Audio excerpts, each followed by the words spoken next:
Pag-ibig. Hi, pag-ibig. Ano ba ginagawa mo sa bahay? Paano? Ano ba ang ginagawa ko sa bahay? Dito ako nakatira, di ba? Kaya lang hindi kita inaasahan anytime soon. Ngunit, di ba ikaw ang mamamalengke at uuwi mamaya? Oo nga. Ako nga. Kaya lang hindi ako sumama. Akala mo hindi ko alam na niloloko mo ako, di ba? Yung pagluloko ano, Gabriel? Hindi mo ba ako ipapakilala sa kasamahan mo? Ang isang ito ay si Wanda. Makipagtulungan sa akin. Ay, sa tingin ko'y aalis na ako. Okay ka lang ba, Wanda? Hindi. Gusto kong masaksihan mo ang mangyayari ngayon. Ano ang mangyayari, Gabriel? Sa tingin mo ba hindi ko alam na niloloko mo ako? May nakita akong lalaki na dumaan. Tigilan mo na ang pagseselos. Wala kang alam sa nangyayari. Bumalik ka sa trabaho at sa isang oras ay babalik ka. Nasaan na siya? Gabriel.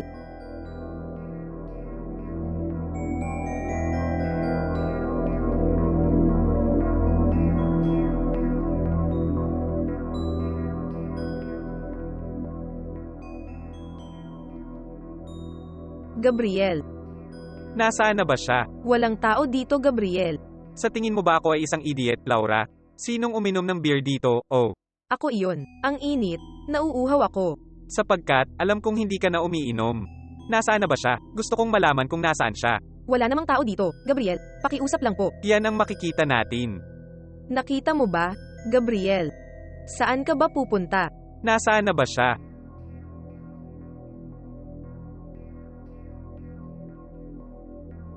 Gabriel. Nasaan na ba siya? Wala na bang tao? Nasabi ko na nga bang ako'y nag-iisa?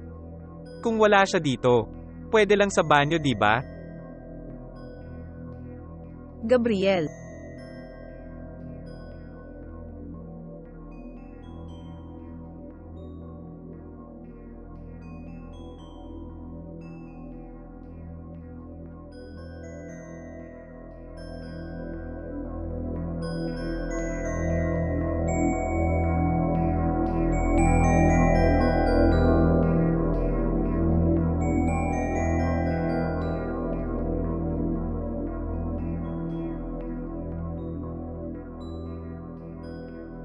Kasi hindi basa ang buhok mo, ha? Hindi ko ito hinugasan ngayon.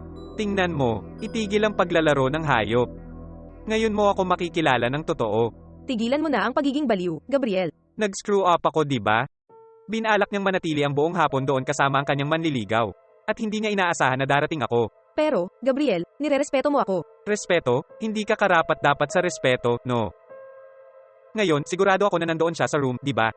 Hindi, Gabriel. Wala naman dyan. Wala naman dito. Pagkatapos ay buksan. Hayaan mo na ako. Hindi. Tingnan mo, may gagawin akong katangahan ha, Laura. Hindi mo sisirain ang buhay mo sa paggawa ng ganyan. Alam mo ba? Mas malala pa ang gagawin ko. Magbabayad ako gamit ang parehong pera. Ano bang pinagsasabi mo? Hi. Kailangan kita dito, urgent. Ano po ba yon? Ano ba ginawa mo? Makikita mo na.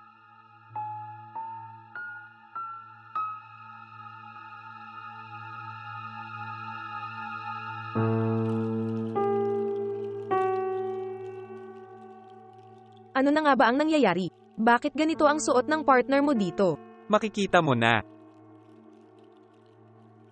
Ano ba ginagawa mo, Gabriel? Huwag kang tulala. Alam na alam mo ang nangyayari. Sa tingin mo ba ikaw lang ang pwedeng magkaroon ng manliligaw? At least hindi biro ang kaso natin. 2 buwan na tayo dito. Paano mo nagawa sa akin yan? Lagi kitang nirerespeto.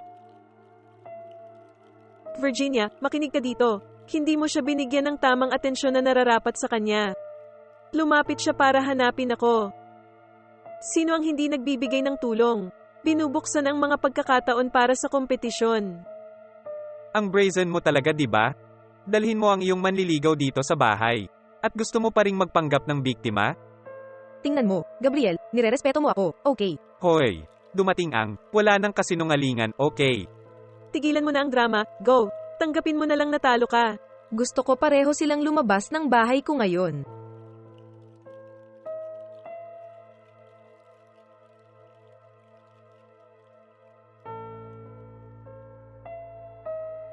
Laura, Laura, pilit mo pa rin ginagampanan ng biktima, di ba? Ano ba ang ginagawa mo dito? Hindi ko kayo pinaalis ng dalawa sa bahay ko. Bumalik ako dahil ang bahay ay akin, di ba? Sino ang iiwan ay ikaw. Doon ka nagkakamali. Nagkaayos kami. Naalala mo ba? Ang sino mang hindi tapat ay lalabas ng bahay. Pero nakita ko. Kinakabahan kayong lahat dito na itala namin. Ang lover mo dito sa bahay. Tigilan mo na. Umalis ka na sa bahay ko ngayon. Ay, Tinatanggal ang mga kamay ng aking anak na babae ngayon. Biyenan? Iyan ay, Commander. Ano ba ang ginagawa mo dito? Ano ang ginagawa niya dito? Nakalimutan mo na ba na ngayon ang wedding anniversary natin? Narito siya para tulungan akong ihanda ang sorpresa. Naimbitahan din ako, Gabriel. Ama? Iyan ay, Commander. Ama, pwede ko bang ipaliwanag? Wala namang dapat ipaliwanag, no? Malinaw na ang lahat. May affair ka sa mga iyong kasamahan na si Wanda. Wala man lang ano. Gumawa ka ng excuses, di ba? Pakiusap lang po, hayaan mo akong magpaliwanag. Sapat na, Gabriel. Sa lahat ng respeto ko sa tatay mo. Biding palam sa bahay na ito. Dahil, patunay laban sa pagtataksil na ginawa mo sa aking anak, mayroon akong eto oh. Useful po ba ang isang ito?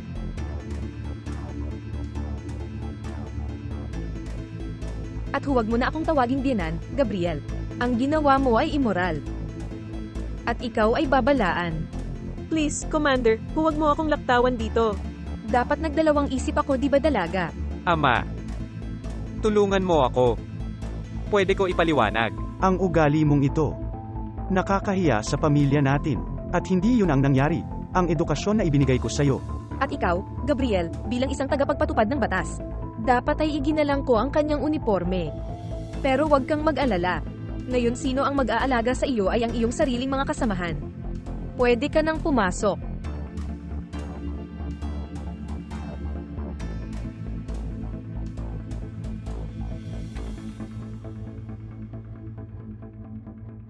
Ama,